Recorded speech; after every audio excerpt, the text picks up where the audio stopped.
Eu cumprimento os irmãos com a paz do Senhor. Cumprimento os irmãos com a paz do Senhor. Quem está feliz com Jesus nessa manhã? Então, incline a cabeça para a esquerda ou para a direita e olhe para a pessoa mais bonita do seu lado. Dê um sorriso para ela. Diga para ela: que bom que você veio. Pergunte se ela é pentecostal.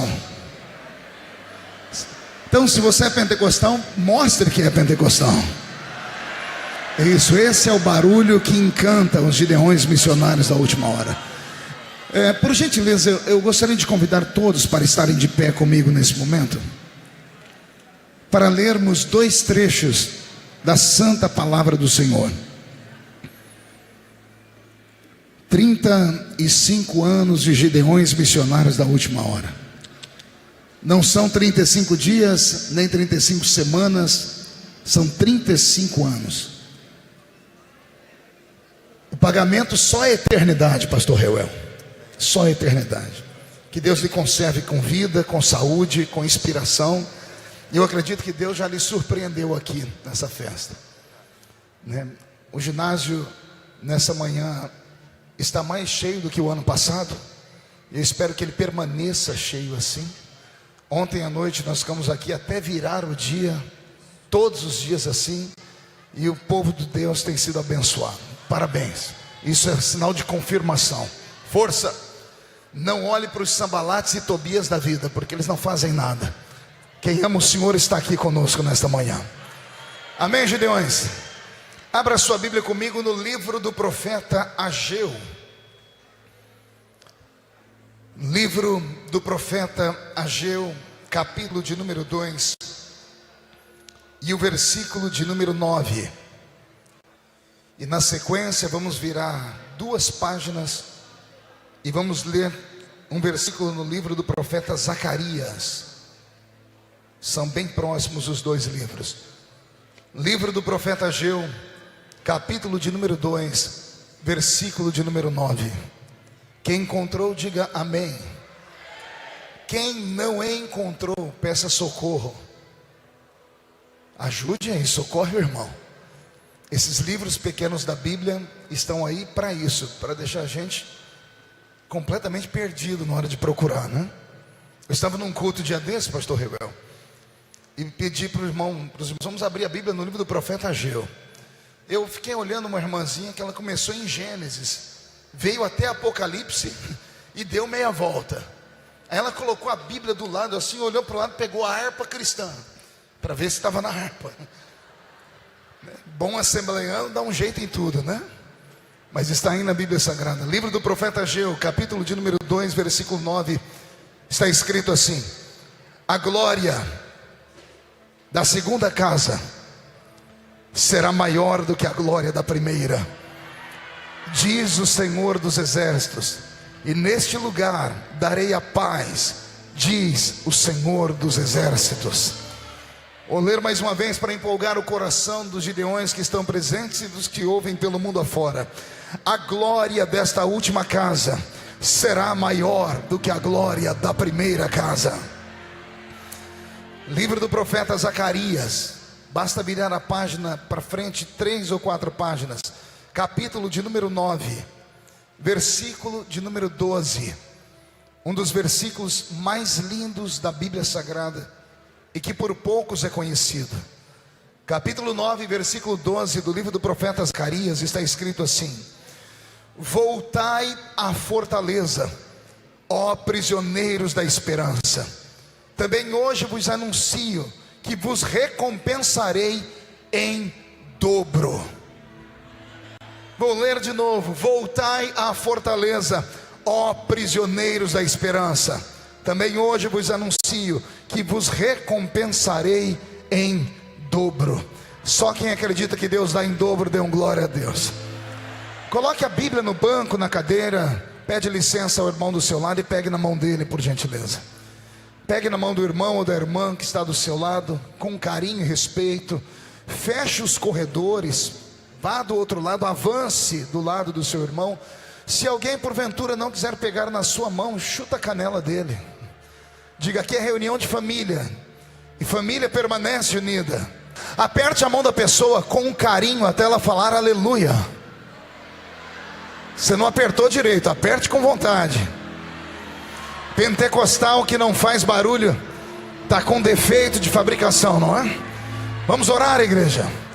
Senhor meu Deus e meu Pai, Deus eterno, Pai da eternidade, Príncipe da paz, mais uma vez a sua igreja está reunida aqui neste lindo ambiente.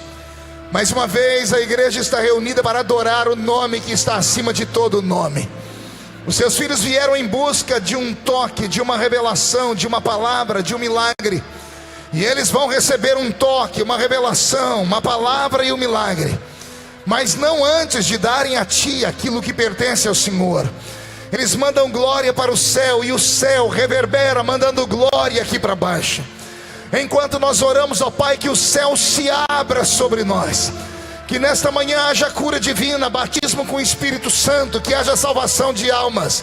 Que os gideonitas, ó Pai, unidos em uníssono, possam tocar as suas trombetas nesta manhã. E que o ecoar dessa trombeta toque a terra inteira. Faz o céu trovejar sobre nós esta manhã. Manda anjos de fogo descerem entre nós. Que estes anjos desçam trazendo brasas de fogo nas mãos. Comecem a esparramar estas brasas entre nós. E onde houver um crente cheio do Espírito Santo, pega ele nesta manhã, Senhor. É o que nós te pedimos nesta hora. Pai, fala conosco, fica conosco, em nome de Jesus Cristo, seu amado e eterno Filho. Fica conosco nesta manhã, agora e sempre. E toda a igreja diz amém.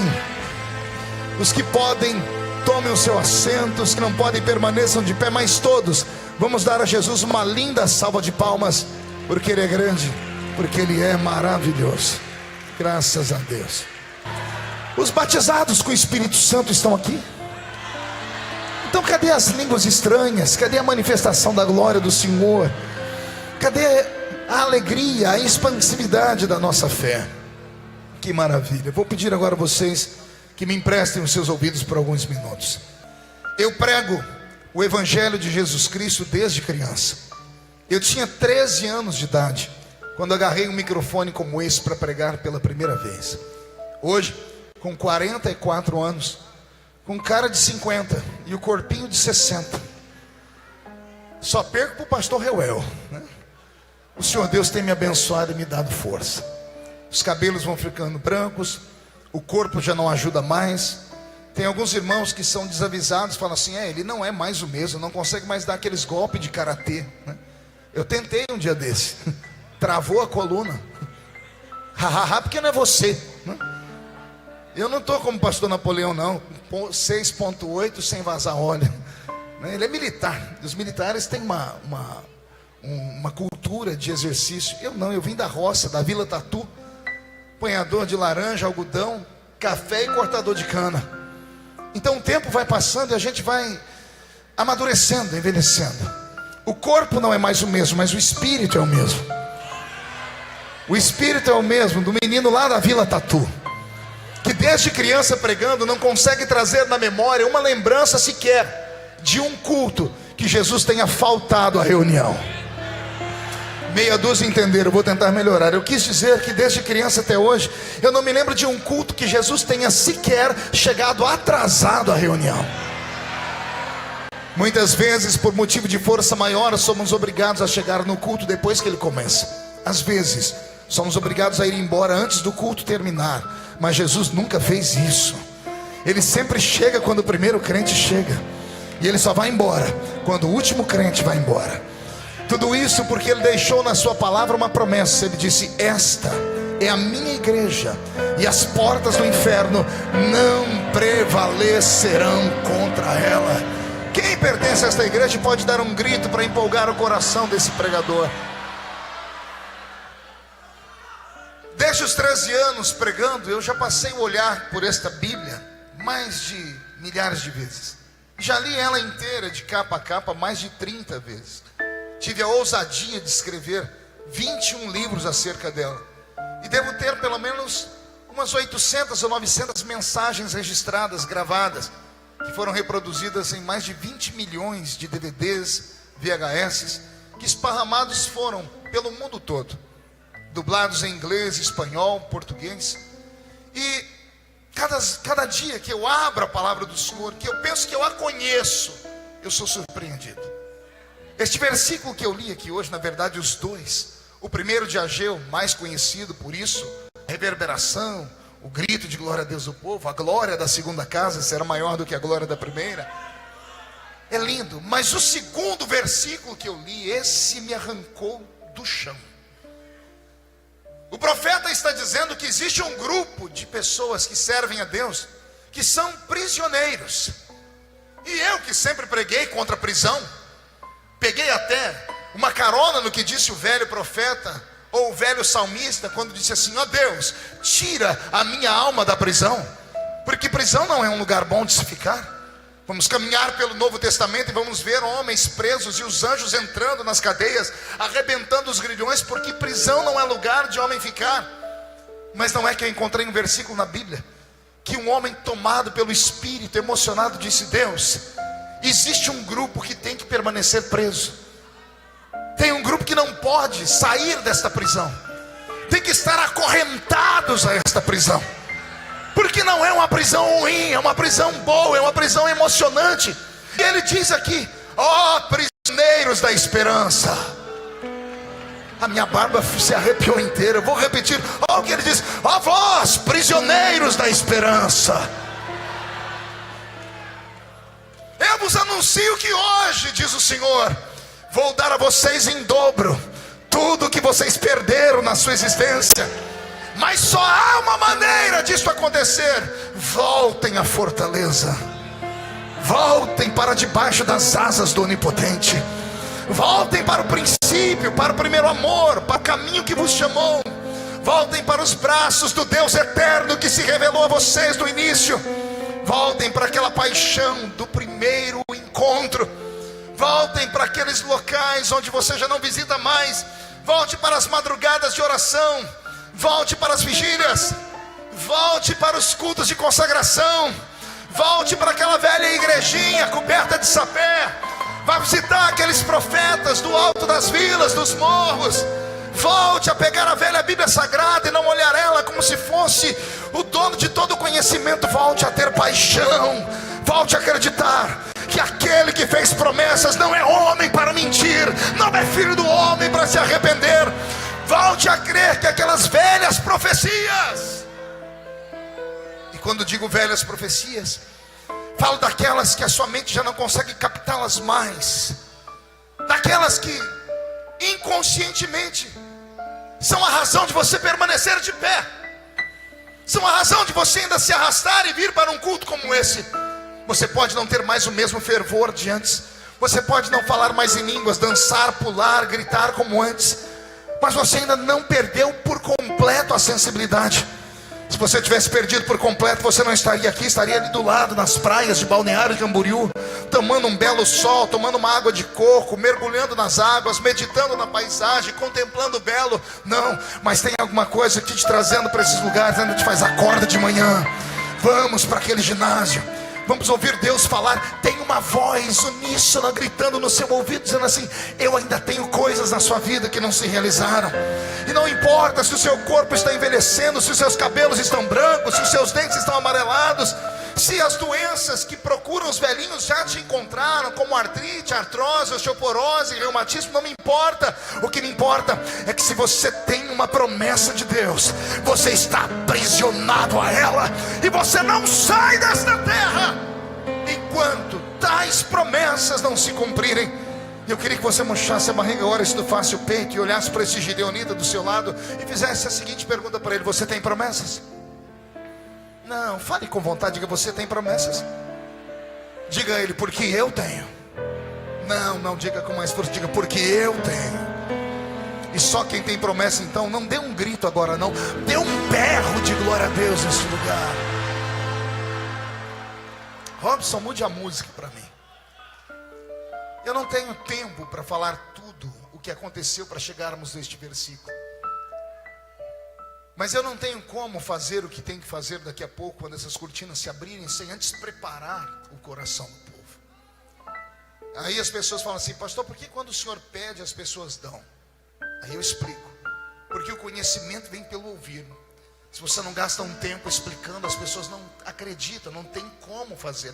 É por isso que os cultos, e isso aqui é um ensinamento para os pastores mais antigos, que falam assim: poxa, quando eu ministro uma oferta na igreja, dá uma coisa pequena. Aí vem um evangelista, um pregador, parece que ele engana o povo. Não, não cometa esse pecado. É que nós ensinamos. Quando você ensina, você convence. Quem aprende é abençoado.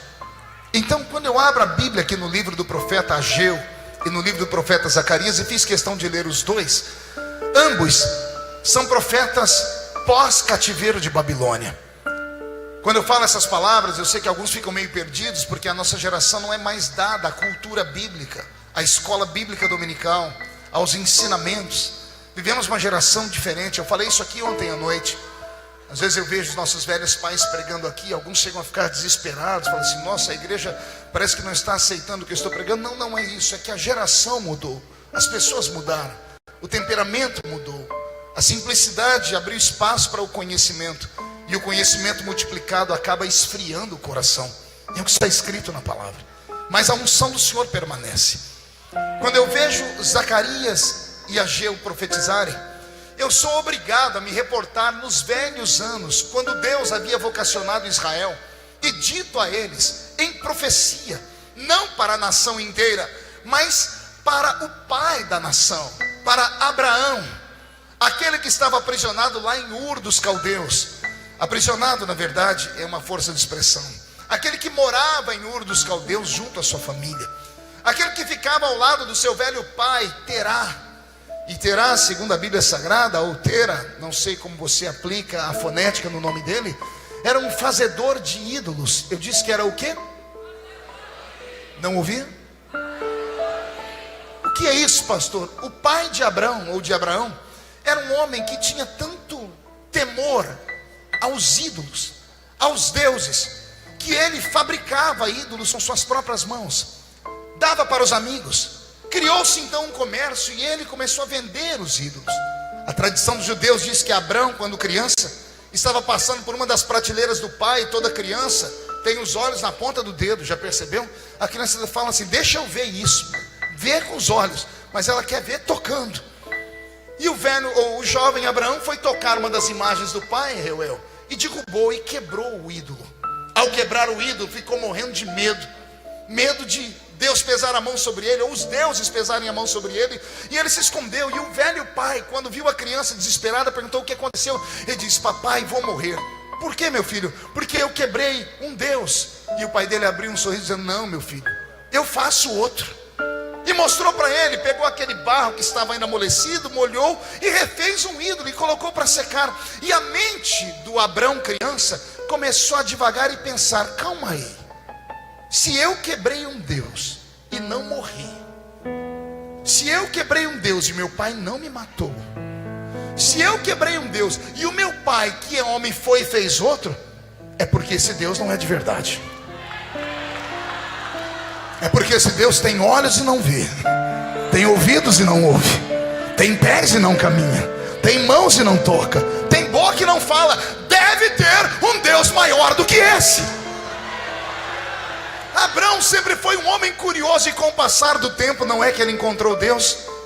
Ou será que Deus encontrou ele? Não sei dizer quem encontrou quem. Eu sei que um pegou na mão do outro, e ambos saíram da Mesopotâmia em rumo à terra prometida. E Deus fez a esse homem uma promessa: em ti serão benditas todas as famílias da terra. Você não será mais Abrão, você será Abraão, pai de uma grande nação. Ao fazer Deus esta promessa a Abraão, e Abraão se apega a ela, Abraão, que era casado com uma mulher extremamente linda, porém estéril, a nossa irmã Sarai, que mais tarde vai ser transformada em Sara, fica Abraão desposado com ela depois da promessa, 25 anos. Quantos anos? Agora Abraão tem 100 anos de idade, está andando pelo deserto, lá em Gênesis 15, 16, 17 até o 20. Você vai ver Abraão andando pelo deserto, e ele sente uma nuvem que se aproxima sobre ele. Ele para, olha para a nuvem e cai de joelhos, porque a nuvem não era só uma nuvem, era uma carruagem. Era Deus que estava em cima da nuvem. E Deus abriu a boca e começou a falar com o velho Abraão: Abraão, dentro de um tempo, Sara, tua mulher, dará luz a um filho. A minha Bíblia diz que ao invés de Abraão dar gritos de glória a Deus e aleluias, Abraão teve uma crise de riso.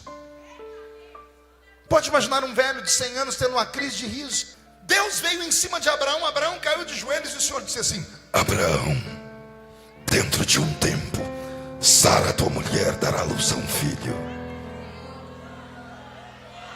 Deus esperava isso, mas Deus não ouviu isso.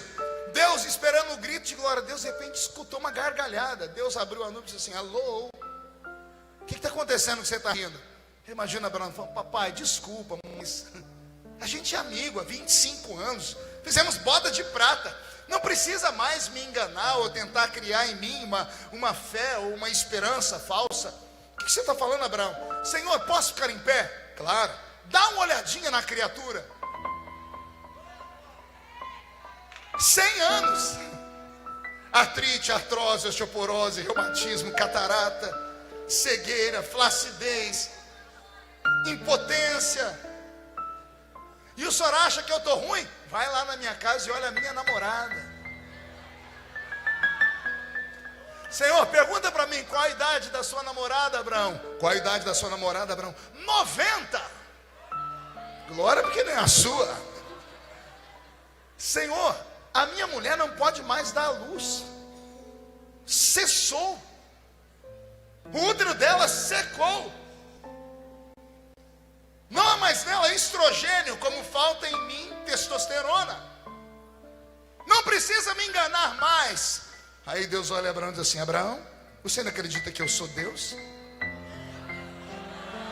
Acredito. Então me dê um sacrifício. Não há milagre sem sacrifício. Vou repetir: não há surpresa sem entrega. Vir para o culto, cruzar os braços e ficar mascando essa desgraça desse chiclete, esperando o céu abrir, não funciona. Aqui é o único lugar do mundo que funciona quem grita mais. Quem grita mais, quem chama atenção, quem pede, quem bate o pé no chão, quem rola, quem... Você tem que chamar a atenção. Vou repetir: tem que chamar a atenção.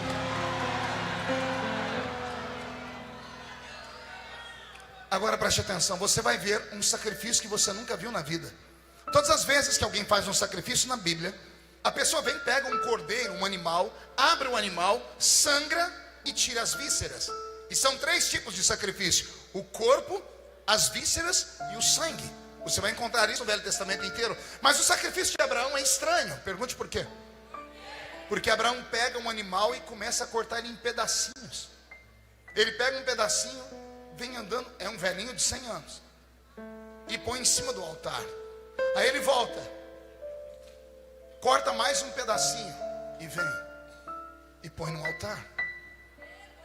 Aí ele volta, corta mais um pedacinho e volta no altar. Demorou tanto o sacrifício que a Bíblia diz que os urubus, as aves de rapina, começaram a voar em cima do sacrifício de Abraão.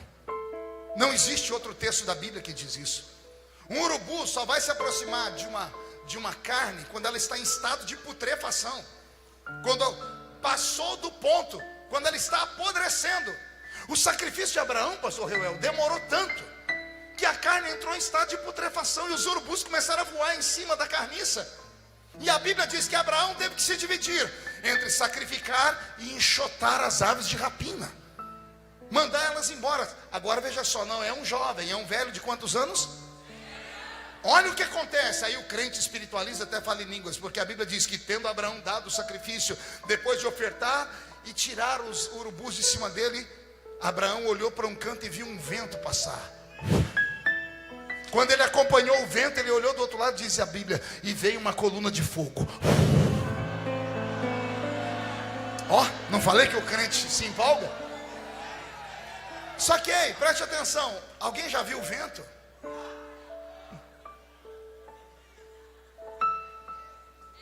Ninguém vê o vento. Mas a Bíblia diz que passou um vento e Abraão olhou.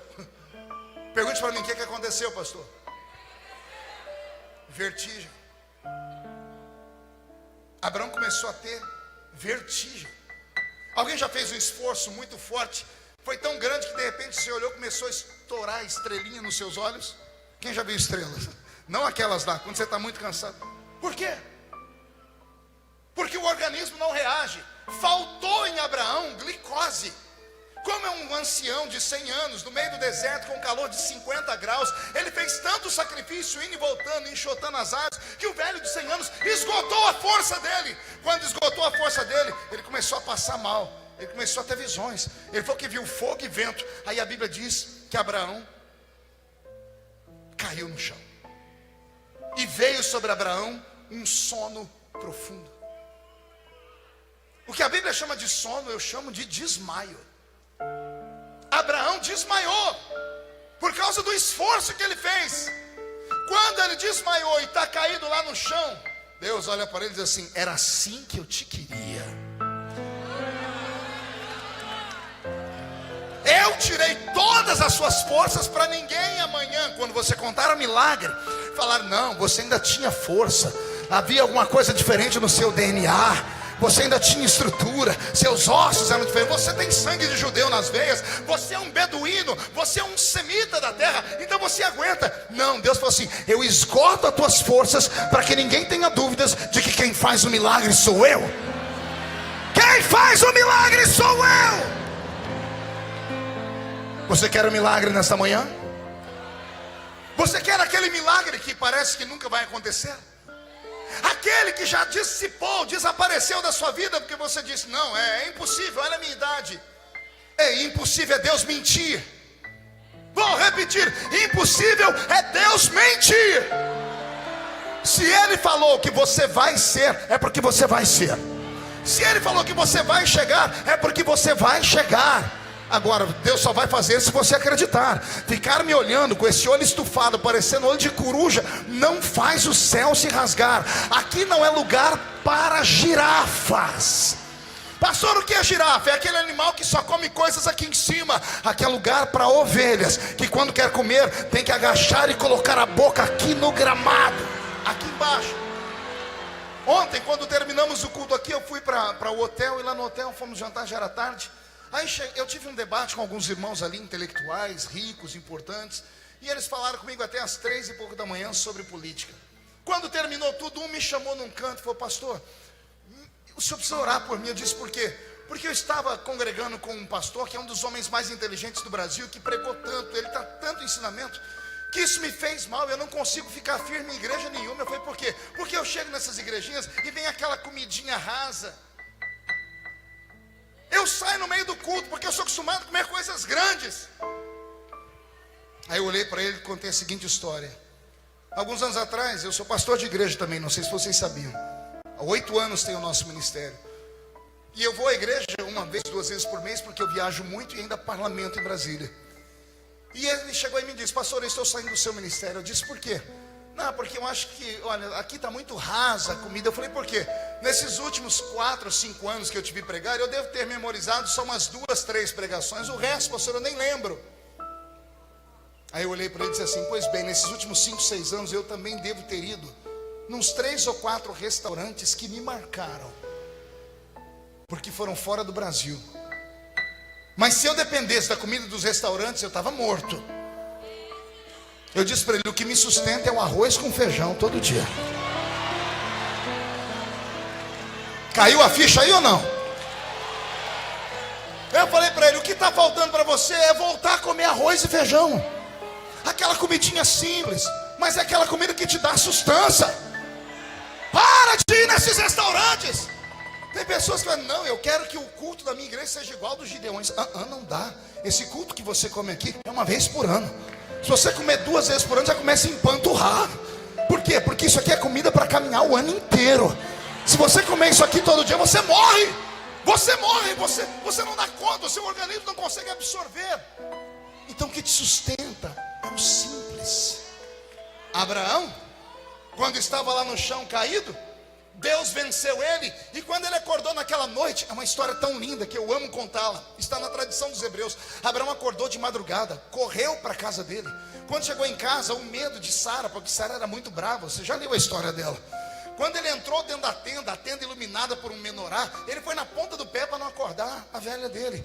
Quando ele foi tirar a coberta para deitar do lado dela, o susto, ela deu um grito e falou: saia da minha tenda. E quando ele olhou a mulher, ele disse assim: saia você da minha tenda. E ela: o meu marido é Abraão. E ele diz: a minha mulher é Sara. Meu marido está chegando aí. Ele diz: eu não sei cadê minha mulher, mas ela já vai chegar aqui também. Sai, porque vai dar uma confusão. E ela diz: mas eu sou Sara. E ele diz: mas eu sou Abraão. A tradição dos hebreus conta essa história de romance. A tradição diz que Abraão pediu licença, ela: com licença. Pegou a coberta, quando levantou: Sara. E ela: Abraão. Ele se ajeitou e disse: minha filha, eu te deixei em casa com 90 anos e você saiu daqui com 100. Mas agora você tem cara de 18 e você tem cara de 25. O que foi que aconteceu, Abraão? Eu estava no meio do deserto, aprisionado à esperança, acorrentado à promessa. Quando Deus que fez promessa me visitou. E se você acha que eu estou mentindo, leia depois o capítulo 15, 16, 17, que é onde acontece esse milagre. Leia o capítulo 20 do Gênesis. Você vai ver que a história ficou tão boa, que Abraão saiu de lua de mel com Sara. Quando ele estava chegando perto do Egito, deve ter ido para um hotel à beira do rio Nilo, ele olhou para a mulher dele e disse assim: filha, deixa eu te fazer um pedido. Se alguém perguntar o que você é minha, diz que você é minha. Não ouvi? Por quê? E ele explicou: há de ser que alguém vai te ver e vai querer te tomar de mim. Vão te cobiçar, porque você é muito linda. Ei, alô, quem é que vai cobiçar uma mulher de 90 anos? Que não pode dar mais à luz a filho nenhum. Só se for um asilo ou um museu. O meu Deus fez um milagre que a ciência não dá conta de fazer. Para cumprir a promessa, ele quebrou leis. Para cumprir a promessa dele, ele rejuvenesceu, regenerou, reestruturou as células, as moléculas de Abraão, só para que nascesse Isaac. O Deus que eu sirvo nesta manhã pode fazer algo semelhante na sua vida, mas é claro, só se você der aquele grito de glória a Deus que assusta todo mundo. Eu estava em Brasília dia desses, passei por uma comissão, tinha um grupo de parlamentares reunidos. Quando me viram, falou: ô pastor, o senhor pode entrar aqui? Eu falei: posso. Cheguei e disse: pois não, nós estamos aqui reunidos por causa desse negócio da lista do Faquinha aí, da Lava Jato, está todo mundo com medo. O senhor não pode orar por nós? Eu falei: posso. Aí um falou assim: pastor, mas não pode ser oraçãozinha não, tem que ser uma reza braba. Eu disse: vamos fazer uma reza braba? Peguei na mão deles e falei: faça um círculo aqui. E eu fiz aquela oração de manto, sabe, daquelas de pentecostal. Eu de terna, gravata e broche, sapateei e profetizei. Quando terminei, eu olhei para eles, uns estão limpando o rosto. Nossa, estou tudo arrepiado, tudo arrepiado. O que é isso, pastor? Disse: vocês não pediram uma reza brava? Eu fiz uma reza brava. Aí o outro falou assim: ô pastor, o seu santo é forte, né? Eu falei: vocês não sabem como que o meu santo é forte. Eu estou falando a linguagem dele, tem que se fazer de bobo para ganhar os bobos. Ele falou: pastor, o senhor pode, antes de sair daqui, pedir para Deus fechar o nosso corpo, igual ele fechou o seu? Eu falei: como é que é? O senhor tem o corpo fechado, né? Aí eu falei: como assim? Ô pastor, nada pega no senhor aí. Eu falei: desculpa, eu não entendi. Aí um falou: pastor, se acontecesse conosco a metade do que já aconteceu com o senhor, a gente já tinha mudado o Brasil. Tudo que acontece com o senhor vai para o Jornal Nacional. Tudo, qualquer coisa, falam tudo com o senhor. Era para te matar. Aí a gente fica esperando, quer ver? Vai morrer, vai morrer. Daqui a pouco é o senhor maior do que antes. Criaram um grupo do WhatsApp de pastores amigos, colocaram um apelido no pastor Marco Feliciano. Pergunte qual? Highlander. Eu nem sabia o que era isso. Fui ver, é um filme que tem de um homem que não morre, que toda vez que alguém acha que morreu, ele ressuscita. Aí falaram para mim assim: o pastor, como é que o senhor tem o corpo fechado desse jeito? Eu disse: quer descobrir? Eu falei: quero. Então eu não vou contar para vocês, não, eu vou dar o caminho. Na cidade vocês têm aquelas igrejinhas pequenas, aquela que quando entra aquele povo tudo simples, de chinela havaiana no pé, aquela Bíblia toda rasgadinha, aquelas mulheres com coque. Tem, pastor, entra lá dentro. E o que a gente faz? Nada, só entra e senta. Por quê, pastor? Porque você vai ver como é que Deus fecha o seu corpo. Daqui a pouco vai levantar uma daquelas e vai botar a mão na sua cabeça e vai falar: meu filho, eu te trouxe aqui para te dizer que ninguém toca em um fio de cabelo da sua cabeça.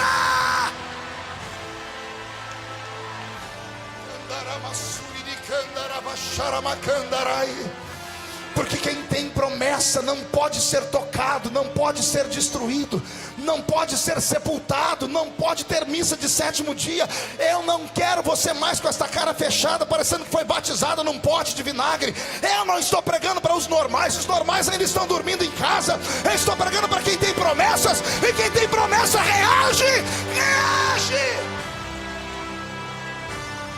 Pastor eu ficaria triste, pensativo e escandalizado se após o passamento do seu pai o senhor estivesse em paz.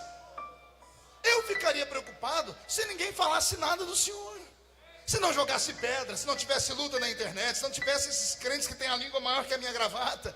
Eu ficaria preocupado, porque o diabo só toca e atormenta aqueles que representam perigo para ele. Quantas profecias o senhor ouviu? Quantas?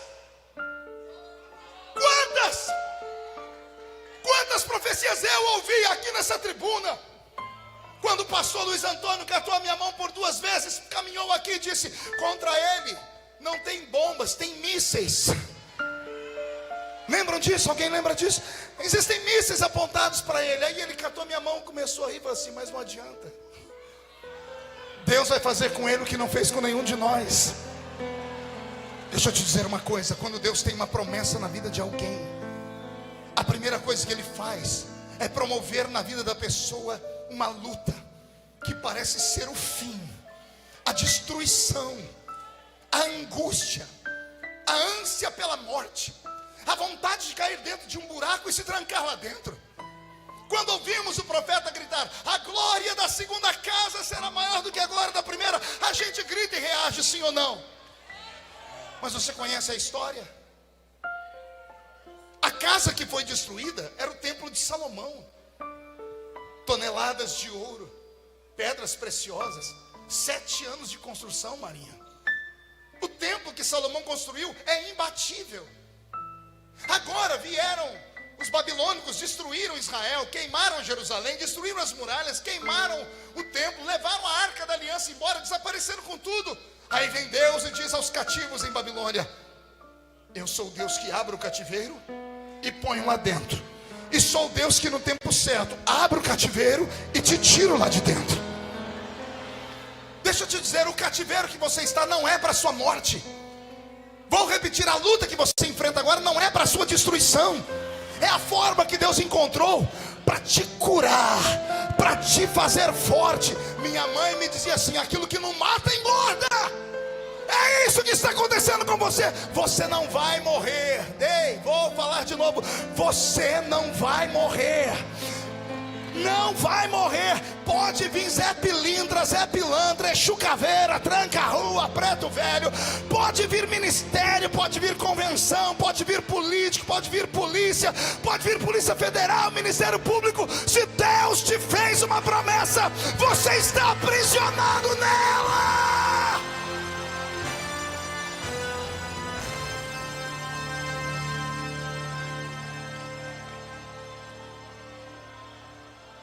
Quando termina o cativeiro e o imperador Ciro deixa Israel voltar para casa, Reuel, as levas que voltam com a esperança.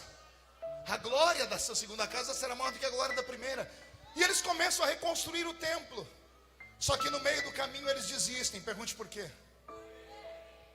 Não tinha ouro, não tinha prata. As paredes revestidas de ouro, eles começam a betumar com reboque. Eles começam a olhar e começam a dizer: o profeta mentiu. A gente esperava que a glória dessa segunda casa fosse maior, mas não parece nada com aquilo que era de antigamente. Não tem ouro, não tem pedra preciosa, não tem nada. Quem olha diz: aí já foi grande, agora não é nada.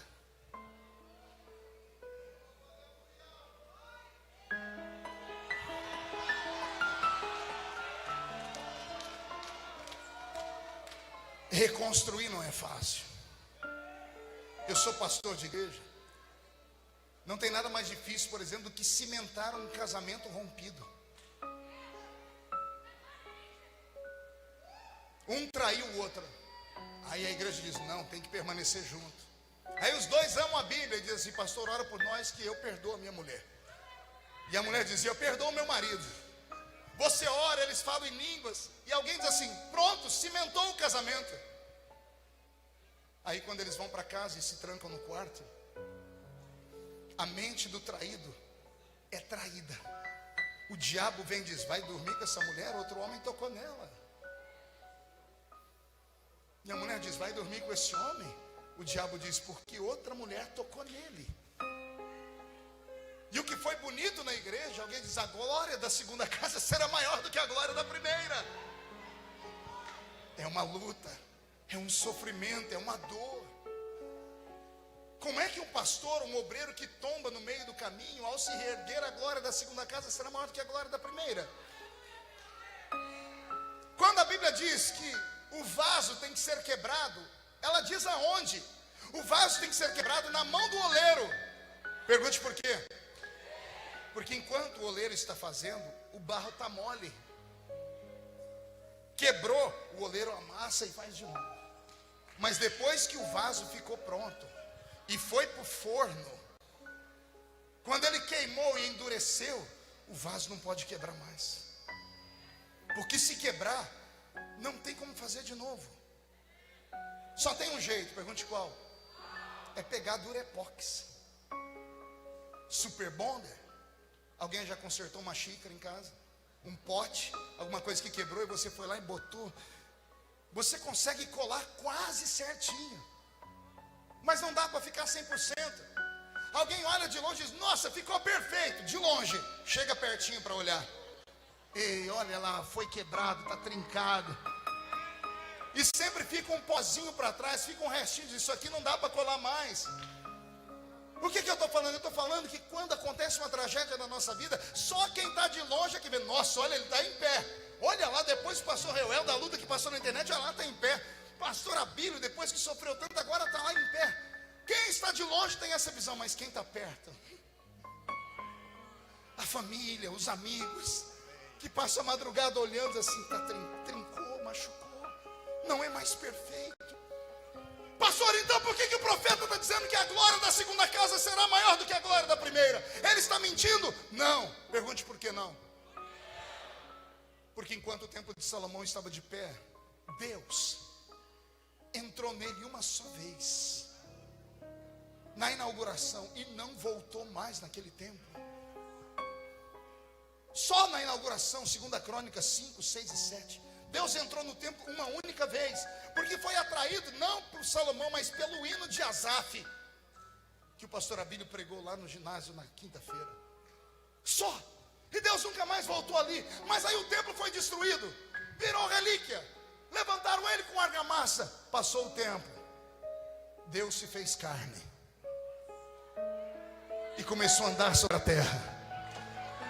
E ele transformou aquele templo num lugar de ensinamento dele. Ele entrava dentro do templo, sentava, abria o pergaminho e dizia: eis que o Espírito do Senhor Jeová me ungiu.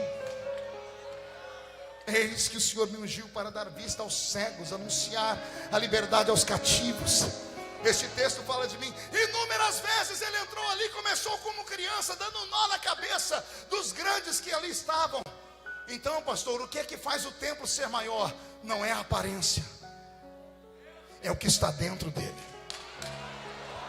Ah, você não entendeu, eu vou repetir. Não é a aparência, porque a aparência ainda está trincada. Mas quem senta com um crente que passou pelo vale da sombra da morte, começa a ouvir, começa a chorar. Começa a chorar, porque ele vai dizer assim: eu entendo de misericórdia, porque eu precisei dela. Eu entendo de perdão porque eu precisei dele. Eu entendo de graça porque eu precisei dela. Deus te trouxe aqui nesta manhã para te dizer: a glória da segunda casa será maior do que a glória da primeira. Por quê, pastor? Você pode não voltar a ser belo como antes, pode não voltar a navegar nos mares como antes, mas se alguém sentar com você, vai ver fluir de dentro de você fé, esperança, alegria, promessas, e você será então um ajudador do reino. Alguém compreende o que eu estou dizendo? Então levante a mão direita para o céu comigo, faz um carinho nas costas do irmão que está do seu lado, diga para ele: aguenta. Não grita, diga: aguenta. Porque você é prisioneiro da esperança. O que nos faz permanecer aqui não é a voz rouca do pregador. O que nos faz permanecer nessa linda festa há 35 anos não são as grandes mensagens. É a unção que foi dada a esse ambiente. É a paixão e a oração de 1.400 famílias que durante o ano inteiro se lembram de você. Nós lembramos deles uma vez por ano. As 1.400 famílias que os Gideões sustentam lembram de você todos os dias. Oram para que você tenha força, tenha condições de fazer a sua caravana, de juntar as moedinhas, os cofres, para vir para cá uma vez por ano e colocar no altar o sustento para a comida deles, para a roupa deles, para o remédio dos meninos. Eles oram por você o ano inteiro, porque também estão aprisionados à esperança, aprisionados na fé de que Deus não vai deixar faltar, de que Deus vai levantar alguém. E esse ano Deus escolheu você. Não, você não entendeu, eu vou repetir: esse ano Deus escolheu você. Se você tem esperança, se você acredita, e a esperança me reflete ao Salmo 40, esperei com paciência no Senhor. E o Salmo 40 me manda lá para o Salmo 70, aos gritos: estou esperando há tanto tempo, e hoje eu queria te fazer um pedido, Deus: apressa-te em me socorrer. Aí o Salmo 70 me manda para a história de Abraão, e diz assim: quero um milagre que há muito tempo eu não dou, me dê um sacrifício que você nunca me deu. Move o céu, Abraão. Outros deram milhares de sacrifícios. Abraão deu um sacrifício que ele teve que cortar em pedaços, e Deus deu a ele o milagre. Eu queria que nesta manhã você tocasse o coração de Deus, porque o milagre está para acontecer. Isaac vai nascer, Sara vai engravidar, e você vai ser pai de uma nação. Aliás, eu estou ouvindo barulhos, pergunte do quê? De asas. Pergunte de quem? Dos anjos. Estão começando a descer com sementes. Os homens criaram uma cultura de que quando uma mulher estava grávida, vinha uma cegonha trazer o bebê. Nesse caso, no nosso caso, não é cegonha, são anjos. Esse lugar vai ser transformado nesta manhã em uma maternidade, onde aqueles que são prisioneiros da esperança, estão estéreis, vão engravidar de um milagre, e o milagre vai explodir sobre a vida deles. Quem acredita nisso? Fique de pé, por gentileza. Pegue na mão dessa pessoa que está do seu lado.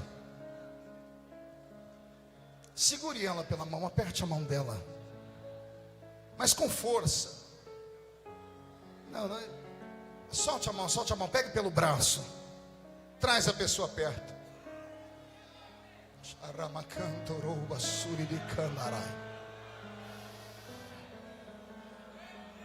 Vamos abrir o céu. Vamos gritar.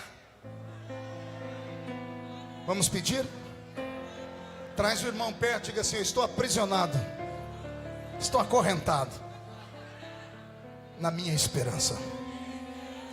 Aqueles que acreditam que Deus pode mover a sua vida depois dessa manhã, inclinem a cabeça. Eterno Deus de Israel, Deus da minha infância,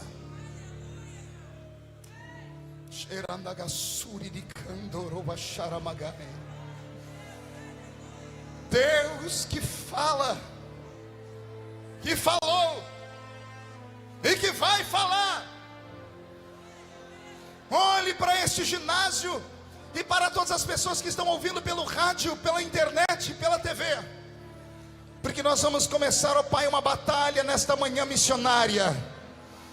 Nós queremos nesta manhã que os prisioneiros da esperança tenham coragem de sair da sua zona de conforto, que tenham coragem de romper em fé, que tenham coragem de partir para o sacrifício, porque nós vamos tocar o seu coração nesta manhã, meu Deus. Mas antes disso, eu queria um sinal da sua presença neste lugar.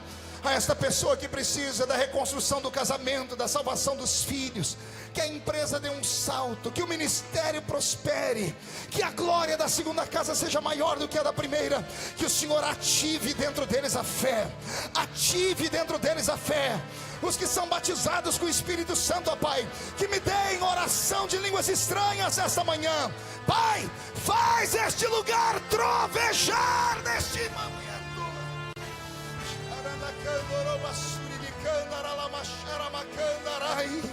As promessas vão se cumprir. Nós vamos, ó Deus, mover os céus e a terra para que o grande milagre aconteça em nome de Jesus. E quem crê, diga: eu creio. Solte o braço, seu irmão, levante as duas mãos para cima e chacoalhe as duas. Se alguém puder fazer uma tomada desta cena, chacoalhe as duas mãos. É assim que nós estamos. Estamos aqui com as mãos abertas, esperando que Deus venha enchê-la, venha encher as nossas mãos. Estamos sacudindo porque acreditamos que Deus é vivo e Deus enxerga a nossa mão. Agora, Pai, coloque nessas mãos uma brasa de fogo tirada do seu altar. E eu quero que todo gideonita profeta estenda as mãos sobre alguém do seu lado e toque sobre a pessoa e diga para ele: a esperança não vai morrer.